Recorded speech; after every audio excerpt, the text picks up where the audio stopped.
আসসালামু আলাইকুম এভরিওয়ান। আজকে আমরা 30তম বিসিএস এর বাংলা পোর্শন নিয়ে পড়াশোনা করব। আমাদের এই চ্যানেলে আপনাদের জন্য বিসিএস এর আলাদা প্লেলিস্ট রয়েছে সাবজেক্ট বেসড, এবং সেসব ভিডিওতে এমনভাবে পড়ে দিচ্ছে যাতে করে আপনারা শুনেই মুখস্থ করে নিতে পারেন। আশা করছি যারা নতুন এসেছেন তারা সবাই চ্যানেলটিকে সাবস্ক্রাইব করে দিবেন। তো চলুন এখন আমরা আমাদের আজকের পড়া শুরু করি।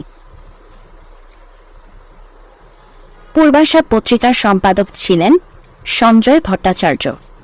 পূর্বাশা পত্রিকার সম্পাদক ছিলেন সঞ্জয় ভট্টাচার্য। পূর্বাশা পত্রিকার সম্পাদক ছিলেন সঞ্জয় ভট্টাচার্য। মাসিক পূর্বাশা পত্রিকা 1932 সালে সঞ্জয় ভট্টাচার্যের সম্পাদনায় কুমিল্লা থেকে প্রকাশিত হয়। মানে মাসিক পূর্বাশা যে পত্রিকা সেটি কত সালে, 1932 সালে সালটি আসতে পারে। মাসিক পূর্বাশা পত্রিকা এবং পূর্বাশা পত্রিকা বেসিক্যালি কোন ধরনের পত্রিকা ছিল? মাসিক পত্রিকা, এবং এটি 1932 সালে প্রকাশিত হয় কোথা থেকে? কুমিল্লা থেকে। পাহাড়তলী গ্রামে জন্মগ্রহণ করেন। আচ্ছা, এখানে সঠিক উত্তর নেই, তো আমরা একটু ব্যাখ্যাটা পড়ি। কবি কঙ্কন মুকুন্দরাম চক্রবর্তীর জন্ম হচ্ছে বর্ধমান জেলার দামুন্না গ্রামের আনুমানিক 1540 সালে। এই যে প্রথম অপশনের সম্পর্কে বলছে। তারপর সৈয়দ শামসুল হক হচ্ছে 1936 সালের 27 ডিসেম্বর কুড়িগ্রামে জন্মগ্রহণ করেন। শামসুর রহমানের জন্ম 1929 সালের 24 অক্টোবর মাতুলালয় পুরনো ঢাকার মাহুতটুলিতে। তার পৈতৃক নিবাস হচ্ছে নরসিংদী জেলার রায়পুরায় পাড়াতলী গ্রামে। নাট্যকার সেলিম মাউদ্দিন জন্মগ্রহণ করেন 18 নভেম্বর 1948 সালে ফেনী জেলার সেনেরখাল গ্রামে।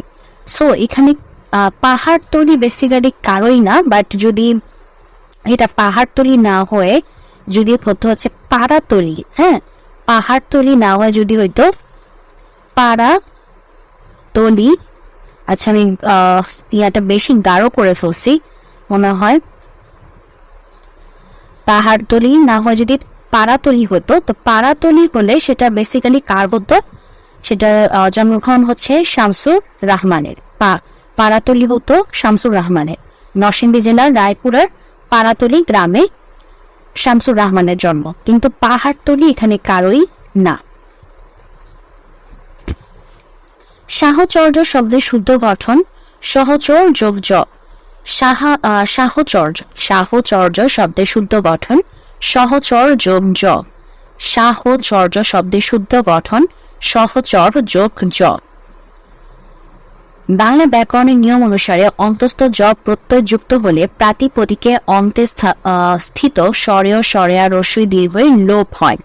সে অনুসারে সহচর যোগ জ, সেটা হয়ে গেছে সাহচর্য।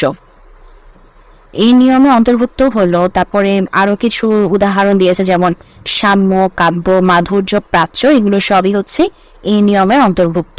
সো সাহচর্য শব্দের শুদ্ধ গঠন কি? সহচর যোগ জ। রবীন্দ্রনাথের সোনার তরী কবিতা কোন ছন্দে রচিত? মাত্রাবৃত্ত। রবীন্দ্রনাথের সোনার তরী কবিতা কোন ছন্দে রচিত? মাত্রাবৃত্ত। রবীন্দ্রনাথের সোনার তরী কবিতা কোন ছন্দে রচিত? মাত্রাবৃত্ত। মীর মশাররফ হোসেনের জন্ম মৃত্যু সাল কোনটি? 1847 থেকে 1911। মীর মশাররফ হোসেনের জন্ম মৃত্যু সাল, মানে জন্ম হচ্ছে 1847 সালে, মৃত্যু 1911 সালে। মীর মশাররফ হোসেনের জন্ম মৃত্যু সাল হচ্ছে 1847 থেকে 1911। অপ কি ধরনের উপসর্গ? সংস্কৃত। অপ হচ্ছে সংস্কৃত উপসর্গ। অপ সংস্কৃত উপসর্গ। তো সংস্কৃত উপসর্গগুলো একটু মুখস্থ করে নিবেন, তাহলেই হচ্ছে এগুলো অ্যান্সার করতে পারবেন। যেমন পরা, অপশমনী, অনু, অব, নির্দুর্মি, অধি, সু, উৎ, পরি, প্রতি, অতি, অপি, অভি, উপ, আ। এভাবে মুখস্থ করে নিলে এগুলোর অ্যান্সার করা খুবই সহজ। নিচের কোনটি অঘোষ অল্প প্রাণধ্বনি? তা হচ্ছে চ। অঘোষ অল্প প্রাণধ্বনি হচ্ছে চ। আমরা জানি হচ্ছে আমাদের মানে অঘোষ অল্প প্রাণ মহাপ্রাণ। একটা হচ্ছে অল্প প্রাণ থাকে, একটা মহাপ্রাণ থাকে, আর একটা অল্প প্রাণ, আর একটা মহাপ্রাণ, আর এটা হচ্ছে নাসিক্য। সো প্রথমে থাকে অঘোষ, তারপরে হচ্ছে ঘোষ। বেসিক্যালি আপনারা ওইটা দেখে নিন, এটা হচ্ছে অল্প প্রাণ, এটা মহাপ্রাণ, আবার অল্প প্রাণ, মহাপ্রাণ, মানে এটা হচ্ছে ঘোষের আন্ডারে, আর এটা এই দুটো হচ্ছে অঘোষের আন্ডারে। তো ক, খ যদি আমরা বর্গীয় বর্ণগুলি লিখি, চ, ছ। তো এই যে কি বলছে, অঘোষ অল্প প্রাণ, এই যে প্রথম অঘোষ, তারপর আপনার অল্প প্রাণ কে, এই যে ছ। কাঁঠালপাড়ায় জন্মগ্রহণ করেন কোন লেখক? বঙ্কিমচন্দ্র চট্টোপাধ্যায়। কাঁঠালপাড়ায় জন্মগ্রহণ করেন বঙ্কিমচন্দ্র চট্টোপাধ্যায়। কাঁঠালপাড়ায় জন্মগ্রহণ করেন কোন লেখক? বঙ্কিমচন্দ্র চট্টোপাধ্যায়। বঙ্কিমচন্দ্র চট্টোপাধ্যায় 1838 সালে 26 জুন পশ্চিমবঙ্গের 24 পরগনার কাঁঠালপাড়া গ্রামে জন্মগ্রহণ করেন।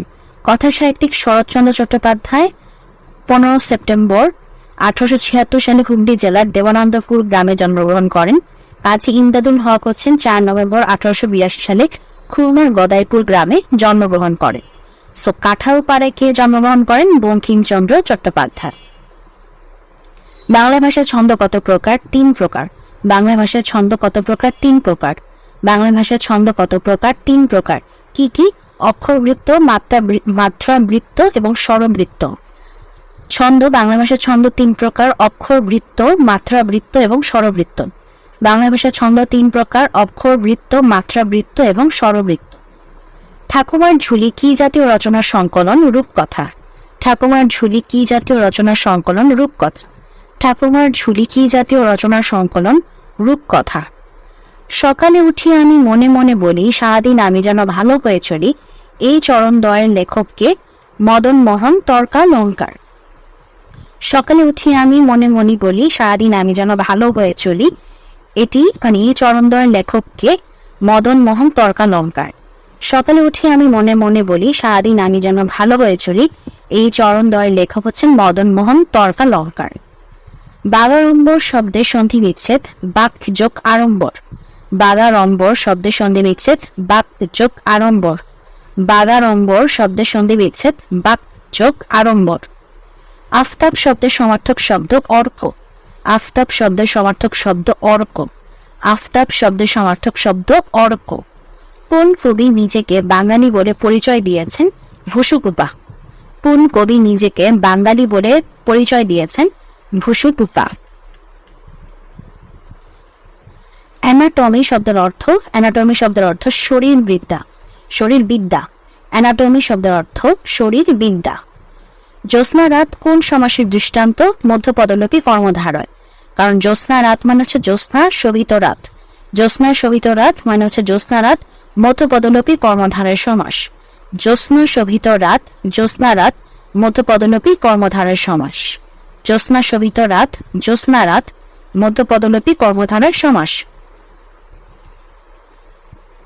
অনিক শব্দের অর্থ সৈনিক। অনিক শব্দের অর্থ সৈনিক। অনিক শব্দের অর্থ সৈনিক বা সৈন্যদল। আধ্যাত্মিক উপন্যাসের লেখক কে? প্যারীচাঁদ মিত্র। আধ্যাত্মিক উপন্যাসের লেখক প্যারীচাঁদ মিত্র। আধ্যাত্মিক উপন্যাসের লেখক প্যারীচাঁদ মিত্র। নিচের কোনটি শরৎচন্দ্র চট্টোপাধ্যায়ের ছদ্মনাম? অনিলা দেবী। শরৎচন্দ্র চট্টোপাধ্যায়ের ছদ্মনাম অনিলা দেবী। শরৎচন্দ্র চট্টোপাধ্যায়ের ছদ্মনাম অনিলা দেবী। বাংলা ভাষার আদি নিদর্শন চর্যাপদ আবিষ্কৃত হয় কত সালে? 1907 সালে। বাংলা ভাষার আদি নিদর্শন চর্যাপদ আবিষ্কৃত হয় 1907 সালে।